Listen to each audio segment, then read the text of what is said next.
Oui, c'est la colère sur ce qui se passe. Dramatique, illogique et inacceptable. Dramatique, ce qui se passe comme atrocité à travers le monde. Illogique qu'on le fasse au nom de l'islam, une religion d'amour, de respect, de vivre ensemble, d'ouverture.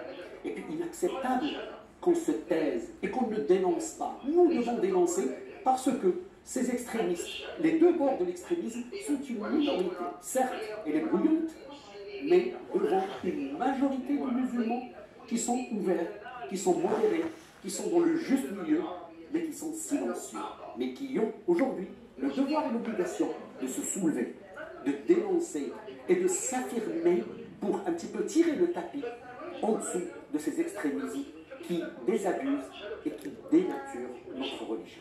Alors, l'islam en otage, on le voit ici, à qui il s'adresse exactement? Est-ce que c'est aux jeunes en premier lieu?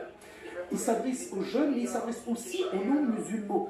C'est un message, parce que ce livre, je l'ai écrit sur recommandation d'un grand écrivain et intellectuel français, Henri Bonnier, qui était le directeur des éditions Albin Michel. C'est lui qui me l'a demandé lors d'une conférence que j'ai tenue avec lui. Il m'a dit textuellement: nous, en France et en Occident, nous avons besoin de ce message-là pour rectifier le tir et corriger les incohérences, parce que nous faisons des amalgames, donc nous avons un parti pris vis-à-vis de cette religion qui est belle, qui est noble et qui est ouverte. Alors, vous êtes en parallèle aussi très présent sur les réseaux sociaux. Quel contenu vous proposez et pourquoi ce parti pris, les réseaux sociaux? Les réseaux sociaux, parce que c'est le meilleur moyen de communication aujourd'hui, c'est le meilleur support. Vous avez parlé de la jeunesse. La jeunesse d'aujourd'hui, c'est les responsables de demain. Ce sont les citoyens de demain. Et si on ne les protège pas, si on ne les immunise pas aujourd'hui, eh ben, ils risquent malheureusement de partir en vrille. Et aujourd'hui, les extrémistes, ils sont aux aguets et ils distillent leur poison à travers ces réseaux qui sont fort utilisés par les jeunes. Donc, si on veut aujourd'hui être présent, il faut s'adresser à cette jeunesse par le meilleur moyen qu'ils utilisent, et ce sont les réseaux sociaux. Alors justement, vous le dites, les réseaux sociaux sont le terreau fertile de la désinformation, de la propagande, de l'embrigadement. Comment est-ce qu'on peut parvenir à effacer cette réalité? Eh bien, d'abord, il faut être présent. Il faut être continuellement présent et il faut délivrer un message clair et logique. Notre jeunesse est très intelligente.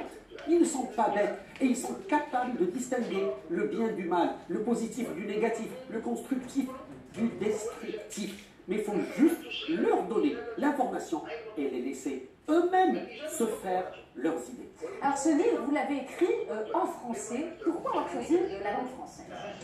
Bon, j'ai d'autres livres en arabe, j'ai d'autres livres en français, mais comme je vous ai dit, c'est Henri Bonnier qui me l'a demandé. Et ça s'adresse d'abord aux Occidentaux, mais aussi à nos Marocains, parce que nous avons beaucoup de Marocains qui sont beaucoup plus francophones qu'arabophones, et ils ont le droit à l'information, et ils méritent d'être tenus dans l'information. Abdullah Cherif Ouazzani, merci d'avoir répondu à notre invitation et merci d'avoir été des nôtres ce soir. Merci à vous.